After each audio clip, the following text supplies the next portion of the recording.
अस्सलाम वालेकुम एवरीवन, मैं मोहम्मद तलहा और आप लोग देख रहे हैं तलहास फेस एकेडमी।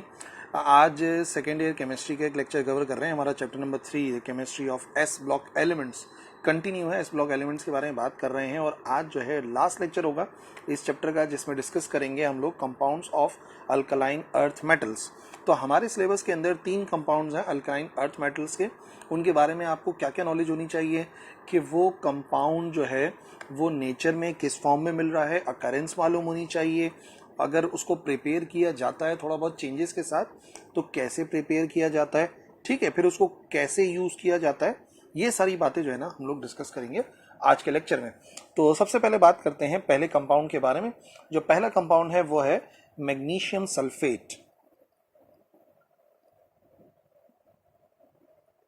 मैग्नीशियम सल्फेट, और ये जो मैग्नीशियम सल्फेट बेसिकली हम लोग स्टडी करने वाले हैं ना, इस मैग्नीशियम सल्फेट की खास बात ये कि इसको जो है वो इप्सम कहा जाता है।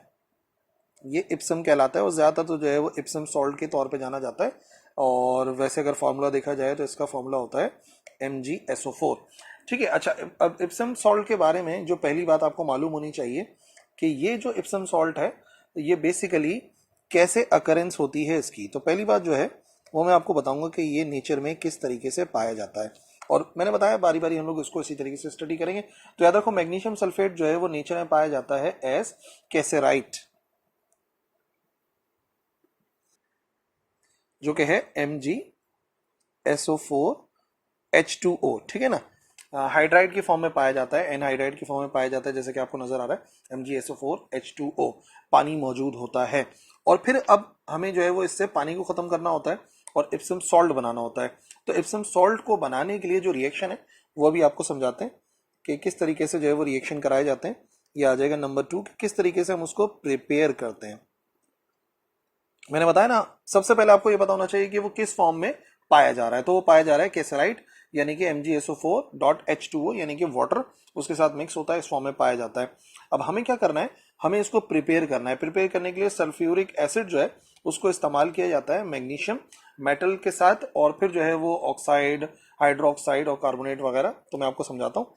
जैसे फॉर एग्जाम्पल सबसे पहले हमारे पास जो मैग्नीशियम है इसको हम रिएक्ट कराते हैं सल्फ्यूरिक एसिड से यानी कि H2SO4, और जब रिएक्शन कराते हैं तो नतीजे में क्या बन जाता है, नतीजे बन जाता है मैग्नीशियम सल्फेट और हाइड्रोजन गैस बन जाती है। ठीक है जी, एक तो रिएक्शन ये हो गया, सीधा सीधा हमने मैग्नीशियम के साथ रिएक्शन करा दिया। फिर हम आपको क्या बता रहे हैं कि मैग्नीशियम के साथ रिएक्शन कराने के अलावा आप जो है वो उसके ऑक्साइड के साथ भी रिएक्शन करवा सकते हो। तो मैग्नीशियम ऑक्साइड के साथ अगर हम रिएक्ट कराते हैं वही सल्फ्यूरिक एसिड को यानी कि H2SO4 को, तो नतीजे में अगेन हमें इप्सम मिल जाता है H2SO4 और साथ साथ मिल जाता है वाटर। ठीक है, ये चेंजेस आते रहेंगे। अब मैंने आपको बताया मैग्नीशियम मेटल से भी हो गया, उसके ऑक्साइड से भी हो गया। फिर एक और प्रिपरेशन हम इसकी कर सकते हैं उसके हाइड्रोक्साइड से। तो मैग्नीशियम हाइड्रोक्साइड, इसके बारे में तो हम लोग ऑलरेडी स्टडी भी कर चुके हैं। जब इसका रिएक्शन कराते हैं हम लोग सल्फ्यूरिक एसिड से तो अगेन वही बात है कि मैग्नीशियम सल्फेट तो बन जाता है, इप्सम तो बन जाता है, और साथ साथ बन जाते हैं 2 मोल्स ऑफ वाटर। और फाइनली अगर इसका रिएक्शन कराते हैं उसके कार्बोनेट के साथ, ठीक है, मैग्नीशियम कार्बोनेट के साथ अगर रिएक्शन कराते हैं सल्फ्यूरिक एसिड का, तो नतीजे में अगेन बन गया मैग्नीशियम सल्फेट, इप्सम मिल गया, और फिर इसके साथ साथ अब जो है वो वाटर भी बन जाता है और फिर कार्बन डाइऑक्साइड भी लिबरेट होती है। तो ये वो तरीके हैं जिसके जरिए जो है वो आमतौर पर प्रिपेयर किया जाता है। ये मिलता है किस फॉर्म में, ये मिलता है कैसेराइड की फॉर्म में इन नेचर, लेकिन इसको प्रिपेयर हम कर सकते हैं मैग्नीशियम से, मैग्नीशियम के ऑक्साइड से, मैग्नीशियम से कर लिया, मैग्नीशियम के ऑक्साइड से कर लिया, उसके हाइड्रोक्साइड से और उसके कार्बोनेट से। ठीक है जी, लेकिन ये जितनी भी डिफरेंट फॉर्म्स जो है वो मिल रही हैं हमें मैग्नीशियम की, उसमें जो सबसे ज्यादा कॉमनली इस्तेमाल होता है, याद रखिए, वो होता है हेपाहाइड्रेट। ठीक है, ये जो है ना मैग्नीशियम सल्फेट और साथ साथ आता है 7 मोल्स ऑफ वाटर, और 7 के लिए जो वर्ड यूज किया जाता है वो किया जाता है हेप। इसी वजह से मैं कह रहा हूं कि आमतौर पर जो सबसे ज्यादा कॉमन है वो क्या है, हेप्टाहाइड्रेट। ठीक है, हेप्टाहाइड्रेट जो होता है यानी कि 7H2O सबसे ज्यादा पाया जाता है, जो बेस्ट नोन फॉर्म है मैग्नीशियम सल्फेट की। और बेसिकली जब आप ये 7 के साथ लिख देते हो, हेप्टाहाइड्रेट लिख देते हो, तो इसी को कहा जाता है इप्सम सॉल्ट, क्योंकि सबसे ज्यादा जो कॉमनली इस्तेमाल होता है वो यही सॉल्ट इस्तेमाल होता है, इप्सम सॉल्ट। तो अच्छा है, प्रिपरेशन के बाद आपको पता लग गया कि सबसे ज़्यादा कॉमनली क्या मिल रहा है। अब सारी बात यह है कि हम इसको डिस्कस तो कर रहे हैं, बट इसका इस्तेमाल क्या है, हम इसको क्यों इस्तेमाल करें। अभी हम लोगों ने आपको अकरेंस बता दी, प्रिपरेशन बता दी। प्रिपरेशन के बाद अब मैं आपको बताता हूँ इसका यूज़, कि इसको हम किस लिए यूज़ करते हैं। तो याद रखिए, इसका जो मेन मकसद है वो जरासीम को मारना है। ये एक परगेटिव के तौर पे इस्तेमाल होता है। परगेटिव्स की खास बात यह है कि ये जरासीम कश होते हैं, यानी कि जरासीम को मारने के लिए इस्तेमाल किया जाता है इस सॉल्ट को। यानी कि इसको अगर हम मिक्स करते हैं वाटर के अंदर, और ये होता भी सॉल्युबल है वाटर में, तो हम इसको मिक्स करते हैं तो पानी में मौजूद जरासीम को जो है वो मारा जा सकता है। तो इप्सम सॉल्ट का यही काम है जिस वजह से इसको प्रिपेयर किया जाता है। और जाहिर सी बात है ये अल्कलाइन अर्थ मेटल यानी कि मैग्नीशियम से बन रहा है। तो जब आप इसकी प्रिपरेशन करो, जब आप इसको समझो, तो आपने इसके फॉर्मूले को याद रखना है, ये किस नेचुरली कैसे अकर हो रहा है ये याद रखना है, और मैग्नीशियम के ऑक्साइड से, नॉर्मल मैग्नीशियम से, हाइड्रोक्साइड से, कार्बोनेट से इसको प्रोड्यूस करते हैं। और सबसे ज़्यादा कॉमन जो है वो इप्सम सॉल्ट है, जो कि होता है हेप्टाहाइड्रेट, ठीक है, यानी कि उसमें 7 मोल्स होते हैं वाटर के। और मेन मकसद क्या है इसका, इसको हम क्यों यूज़ करते हैं, तो याद रखो इसको जो है वो हम यूज़ करते हैं एज अ माइल्ड परगेटिव, यानी कि एक हल्का फुल्का जरासीम को मारने के लिए हम इस्तेमाल करते हैं मैग्नीशियम सल्फेट को। ठीक है जी, ये पहला जो है वो हमारे पास कंपाउंड था अल्कलाइन अर्थ मेटल। अब दूसरा कंपाउंड बताते हैं, उसको डिस्कस कर लेते हैं। जो सेकंड कंपाउंड है हमारी बुक के अंदर, वो बहुत ही ज्यादा इस्तेमाल होने वाला, पेपर के लिहाज से बहुत ही इंपॉर्टेंट है, और वो है कैल्शियम सल्फेट। मैग्नीशियम सल्फेट के बारे में हम लोगों ने पढ़ लिया है, अब बारी है कैल्शियम सल्फेट के बारे में। व्हाट इज कैल्शियम सल्फेट, तो अगर फॉर्मूला देखा जाए तो कैल्शियम सल्फेट का यही फॉर्मूला होता है, सीधा सीधा। कैसे अकर करता है, अकरेंस से स्टार्ट करते हैं। नेचर में किस फॉर्म में मिलता है, तो याद रखिए कैल्शियम सल्फेट जो है वो नेचर में मिलता है एनहाइड्राइड और डाइहाइड्राइड की फॉर्म में। एनहाइड्राइड के अंदर क्या आ जाएगा, कैल्शियम सल्फेट आ जाएगा, और साथ साथ आ जाएगा वाटर। ठीक है, ये हो गई इसकी एनहाइड्राइड फॉर्म। ठीक है, और इसी तरीके से मिलता है कैल्शियम सल्फेट और 2 मोल्स ऑफ H2O, जिसे कहते हैं डाइहाइड्रेट। ये हो जाएगा डाइहाइड्रेट। ठीक है, दोनों फॉर्म के अंदर मिलता है हमें, एनहाइड्राइड में भी मिलता है, डाइहाइड्रेट में मिलता है। और इसकी खास बात क्या है, अगर इसकी प्रॉपर्टी देखी जाए कि ये जो कैल्शियम सल्फेट है इसकी क्या क्या प्रॉपर्टीज हैं, तो 2 अहम प्रॉपर्टीज हैं जो आपने अपने जहन में रखनी है, कि ये जो है वो अगर मैं इसको मिक्स कर दूं, मिसाल के तौर पे अगर मैं इसको मिक्स कर दूं पानी के अंदर, तो याद रखो ये पानी को बना देता है, it makes permanent hard water. ये परमानेंट हार्ड वाटर बनाता है। और दूसरी अहम प्रॉपर्टी ये है कि ये जो है आम तौर पे जो है वो थोड़ा बहुत सॉल्युबल सॉलिड है। ये मतलब ये कि मुकम्मल तौर पे कभी भी डिसॉल्व नहीं होता। तो याद रखिए ये स्पारिंगली सॉल्युबल होता है पानी के अंदर, कभी भी मुकम्मल तौर पर डिसॉल्व नहीं होता। और मैं भी आपको जब इसकी असल फॉर्म बताऊंगा ना, तो फिर आप फौरन पहचान जाओगे कि मैं क्यों कह रहा हूं कि परमानेंट वाटर को हार्ड कर देता है, और ये थोड़ा सा स्पारिंगली सॉल्युबल होता है। ठीक है, अच्छा, इसका जो कॉमन नेम है, हाँ कॉमन नेम तो रह गया इसका। जैसे इसका कॉमन नेम मैंने बताया एप्सम सॉल्ट था, वैसे याद रखिए ये जो कैल्शियम सल्फेट है इसका कॉमन नेम होता है जिप्सम। ये कहलाता है जिप्सम, वो एप्सम था और ये कहलाता है जिप्सम, यानी कि मैग्नीशियम सल्फेट। एंड देन बारी आ जाएगी कैल्शियम सल्फेट की। अच्छा, ये जो कैल्शियम सल्फेट है ना, ये बेसिकली क्या बनाता है, इसकी सबसे कॉमन बात है कैल्शियम सल्फेट के अंदर ही शामिल है, और वो है प्लास्टर ऑफ पेरिस। कहा था ना, समझ जाओगे। प्लास्टर ऑफ पेरिस का आप लोगों ने नाम जरूर सुना होगा, और इसका यूज भी कुछ ना कुछ अंदाजा होगा कि ये किस तरीके से काम करता है, प्लास्टर ऑफ पेरिस।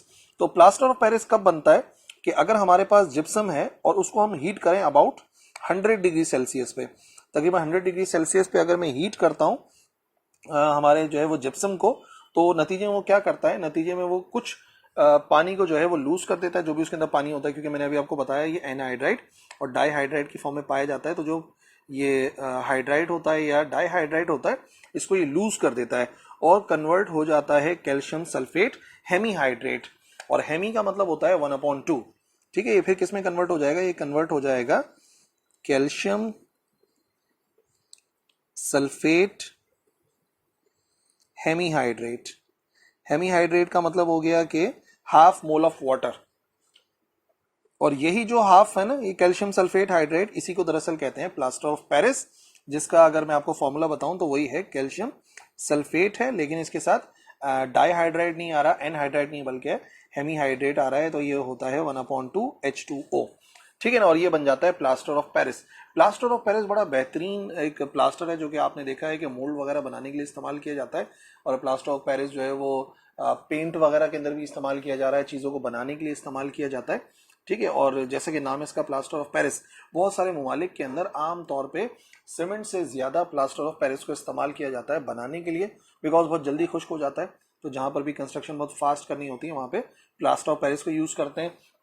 फिर जो है वो आमतौर पे इसको जो है वो बॉर्डर बनाए जाते हैं, छतों के ऊपर डिजाइनिंग की जाती है, वही प्लास्टर ऑफ पेरिस से की जाती है, खिलौने बनाए जाते हैं प्लास्टर ऑफ पेरिस के, तो बहुत सारी एप्लीकेशंस हैं इसकी ना। लेकिन सबसे पहले मैं ये रिएक्शन बता दूं कि आमतौर पे ये प्रिपेयर किस तरीके से हो रहा है, क्योंकि मैंने आपको बताया ना सबकी प्रिपरेशन हमने डिस्कस करनी है। तो ये प्रिपेयर कैसे हो रहा है, जो अभी मैंने आपको रिएक्शन बताया कि हम क्या करेंगे, हमारे पास जिप्सम होगा, कैल्शियम सल्फेट और डाईहाइड्राइड, ठीक है ना, ये आ गया हमारे पास जिप्सम। और हमने क्या करना है, हमने इस जिप्सम को हीट करना है, कितने डिग्री सेल्सियस पे, 100 डिग्री सेल्सियस पे। तो नतीजे में हमारे पास आ जाएगा कैल्शियम सल्फेट, ठीक है, और साथ में आ जाएगा हमारे पास H2O, और ये आ गया 3H2O। और ये जो हमारे पास बन के आ रहा है, इसी को हम क्या कह रहे हैं, इसी को हम कह रहे हैं प्लास्टर ऑफ पेरिस, ठीक है ना। और ये हेमीहाइड्रेट भी है, जैसे कि यहाँ पे नजर भी आ रहा है, और उसी को बैलेंस करने के लिए यहाँ पे जो है वो कैल्शियम सल्फेट आ गया, H2O आ गया और 3H2O आ गया। तो अगर टेम्परेचर ज़्यादा होता है तो जिप्सम जो है वो अपना सारा का सारा पानी लूज कर देता है, और नतीजे में जो है वो एनहाइड्राइज कैल्शियम सल्फेट बना देता है, जैसे कि अभी मैंने आपको डिस्कस करके बताया इस बात को। अब कहाँ कहाँ यूज़ कर रहे हैं हम जिप्सम को, यूजेस के बारे में बात कर लेते हैं। प्लास्टर ऑफ पेरिस का भी यूज इसी के अंदर शामिल हो जाएगा। तो एक अहम बात यह है कि आमतौर पर जो जिप्सम है उसको इस्तेमाल किया जाता है, जैसे कि मैंने आपको बताया, इन मेकिंग सीमेंट्स, सीमेंट बनाने के लिए इस्तेमाल किया जाता है। सेकेंड मोस्ट इंपॉर्टेंट जो इसका काम है वो ये है कि हम इससे प्रोड्यूस करते हैं सल्फ्यूरिक एसिड, ठीक है। सल्फ्यूरिक एसिड की प्रिपरेशन भी जो है वो इसी जिप्सम के जरिए की जाती है। और जो तीसरा और अहम काम यह है कि ये जो है, जैसे ही हम इसको पानी के अंदर मिक्स करते हैं, मैंने आपको बताया तकरीबन 5 मिनट लगते हैं, और ये एकदम हार्ड बन जाता है, हार्ड मास बन जाता है। और इसी वजह से हम आमतौर पर इसको मोल्ड्स बनाने के लिए इस्तेमाल करते हैं, या आप ऐसा समझ लें कि हम इसको जो है वो कास्टिंग्स के लिए इस्तेमाल करते हैं, ठीक है। कास्ट कोई बनाने के लिए या मोल्ड बनाने के लिए दोनों तरीकों से इस्तेमाल कर लेते हैं। सर्जरीज के अंदर इस्तेमाल किया जाता है, मेकअप्स वगैरह के लिए इस्तेमाल किया जाता है। आप लोगों ने मूवीज के अंदर देखा है कि आमतौर पे बाकायदा एक फॉर्म बना दी जाती है, एक मेकअप किया जाता है, पूरा का पूरा उसका गेटअप किया जाता है, तो उसके लिए भी इस्तेमाल किया जाता है जिप्सम को, यानी कि प्लास्टर ऑफ पेरिस को, क्योंकि बहुत जल्दी, मैंने बताया ना, क्विकली जो है वो ये हार्ड मास के अंदर कन्वर्ट हो जाता है, पानी को फौरन लूज करता है और फौरन के फौरन हार्ड मैटर में कन्वर्ट हो जाता है, ठीक है। तो काफ़ी ज़्यादा अहम कंपाउंड है। और उसके बाद जो तीसरा कंपाउंड है जिसे हमें डिस्कस करना है, जो बुक में ही मौजूद है अल्कलाइन अर्थ मेटल का, वो है ब्लीचिंग पाउडर।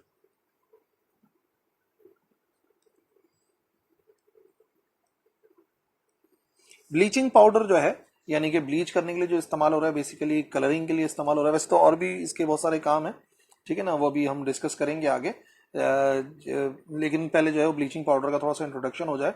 तो सबसे पहले प्रोफेसर ऑर्डलिंग ने जो है वो सजेस्ट किया था कि जो ब्लीचिंग पाउडर है उसके दो तरीकों से हम उसके फॉर्मूले को लिख सकते हैं। उसको हम कह सकते हैं कैल्शियम और ऑक्सीजन क्लोरीन, और फिर अलग से क्लोरीन आता है।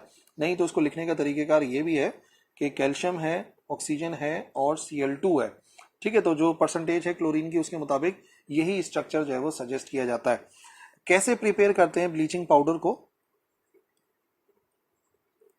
प्रिपरेशन देखनी पड़ेगी सबसे पहले। तो याद रखो, इसको प्रिपेयर करने के लिए और बड़े पैमाने पर ही इसको प्रिपेयर किया जाता है, और एक प्रोसेस है हैसन क्लेवर प्रोसेस।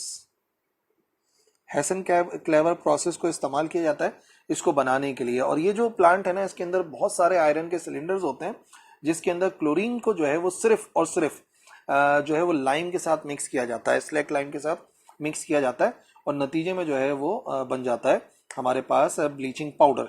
किस तरीके से, देखें, कैल्शियम, ये आ गया हमारे पास स्लैक लाइम, और इसमें हम क्लोरीन को मिक्स कर देते हैं। जब क्लोरीन को मिक्स कर देते हैं, बड़े बड़े आयरन के सिलेंडर्स होते हैं, उनके अंदर ये सारा का सारा प्रोसेस होता है। तो यहाँ पे क्लोरीन आ गया और ये है स्लेक्ट लाइम।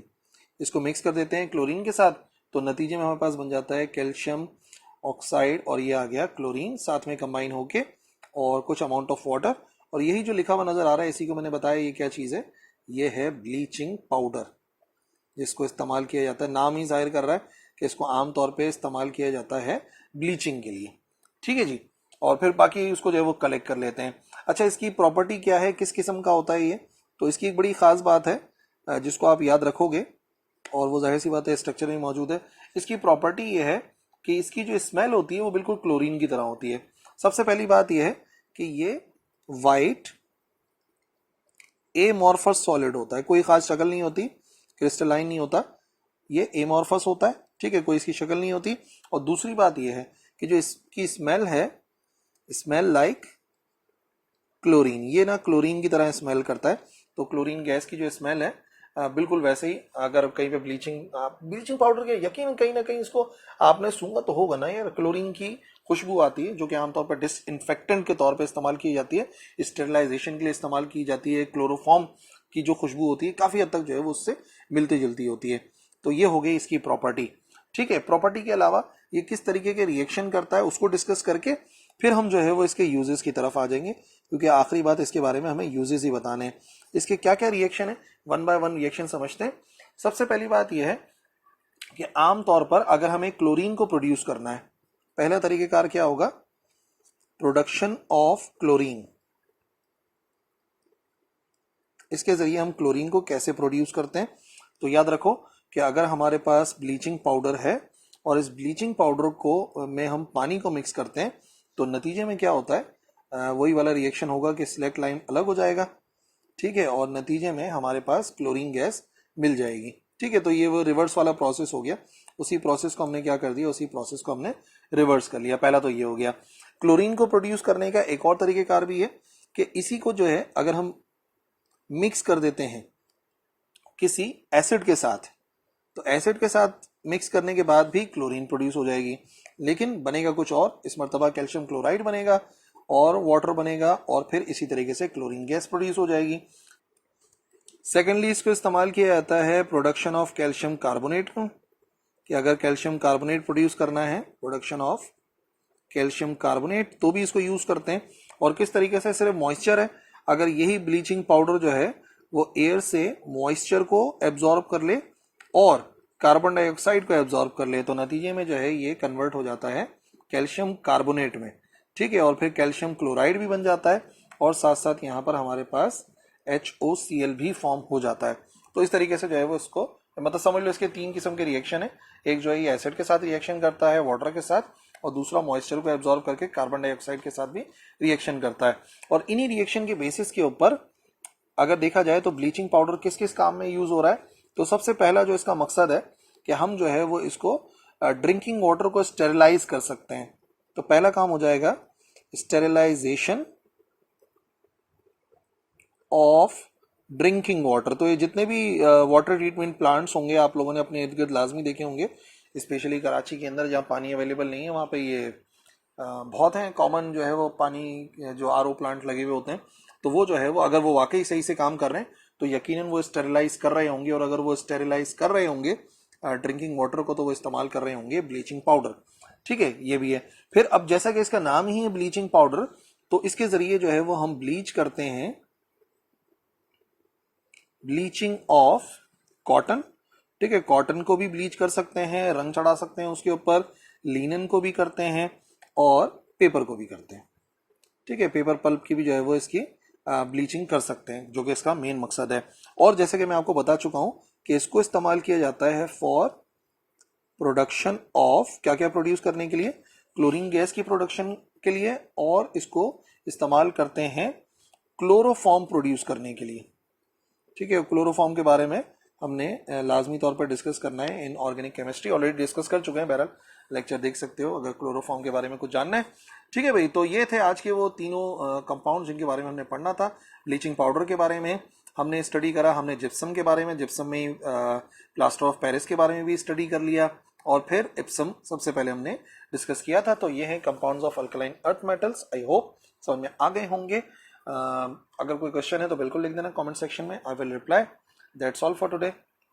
अल्लाह हाफिज।